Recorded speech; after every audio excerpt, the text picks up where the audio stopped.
She took my phone and went through it anyway. She investigated my texts, calls, Snapchat, Instagram, etc.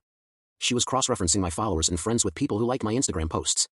It was absolutely mental to watch. She couldn't find what she was looking for and accused me of deleting texts and contacts. She threw my phone back at me and stared off angrily, her breathing heavy and flared, and I could tell she was holding rage toward me. At that moment, I felt very tense and stressed in her presence. I don't know why, but I asked, "Did you do something on your work trip that I should know about?" I could see that she nearly exploded again, but her composure shrunk and her breathing calmed. The silence that followed was probably a better answer, if I'm being honest. "You cheated first." She couldn't even look at me while she said that. I instantly knew what that statement meant, and it was like a stab to the heart. When the hell did I ever cheat on you?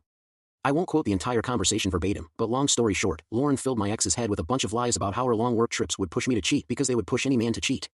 Well, it turns out my ex cheated on her work trip under Lauren's advice. Her anger, guilt, and fear built up and made her explode. I finally realized why it felt so futile trying to fix the relationship for the last year. I just wanted to go back to how we used to be, but now it was clear any trust she had in me was constantly being undermined by someone else that she trusted. It didn't matter, the damage was done, and actions couldn't be reversed. I don't know how to describe it, but I think my emotions just completely shut off in that moment. I detached completely, and whatever beauty I beheld disappeared before my eyes. I told her to leave and never come back. She packed up some of her clothes, screamed at me, and called her mom to come get her. I've spent the last few days just grieving and figuring things out. I'm the kind of person who copes by avoiding home, so last night I went out by myself, hoping to play some pool and get drunk at the bar. I went to a semi-popular lounge at a mall and had some cheap, stiff drinks during their happy hour. I had a good buzz by the time happy hour ended, but I wasn't feeling the best. My buddies didn't show up, so I was sitting there all alone, looking pathetic.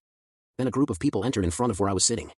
I immediately recognized them as my ex, Jillian, Kira, and Lauren. I switched seats to face away and hung my head. I don't think they saw me because they picked a booth behind my left. I won't lie, it hurt seeing my ex dressed up again. She stopped wearing makeup and doing her hair around the same time Lauren got in her ear. They all sat down, and I heard Jillian asking the girls to cover her tab and mentioning that she never has her own money. I made like a tree and got the heck out of there before they noticed me, at least I hope so. Here's the thing, when my ex and I were together, it was always something new when she came home from hanging out with her friends.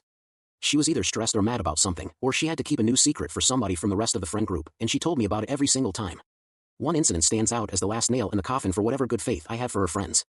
You see, Lauren loves to drink, but she's a lightweight. In 2022, she threw a party and invited the girls over, plus Cass. Around 1 or 2 a.m., the drinks were running low, and Lauren wanted to keep going, so she and Cass sent my ex and Jillian on a beer run. But since they were already drunk, they walked. It took them about 40 minutes to get there and back, and by the time they returned, they found Lauren passed out in the living room. My ex went out for a smoke while Jillian went to use the washroom. A couple of seconds later, Jillian ran outside crying, being chased by Kira and Cass, who were begging her not to tell Lauren what she had just seen. Yep, she caught them screwing upstairs. From what my ex told me, Jillian was really going to tell Lauren about it until the cheating pair bribed her with a Louis Vuitton bag and Lorde concert tickets. Jillian must have felt so guilty with her hand-me-down Louis that she took Lauren to the concert to make herself feel better about it.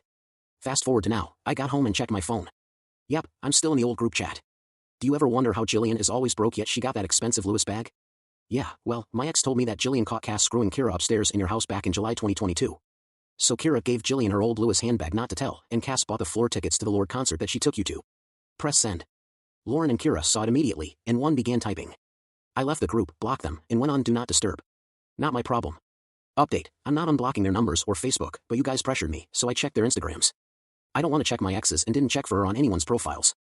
Jillian's account is private, but her profile is still the same.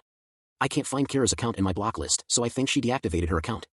Cass's account is public, but he has no posts, and his profile picture is deleted. I can't find Lauren, Kira, or Jillian in my ex's following or followers. Lauren's profile is public, but she took Cass's name and their anniversary date out of her bio. Pictures with Cass and Kira are also gone. I can't find Kira or Cass on her lists either. She still has Jillian. Again, I didn't bother checking for my ex. I'm probably not going to update again and might send her brother to collect the rest of her stuff, he's cool. I might smoke up and procrastinate by playing Xbox with him. I don't know,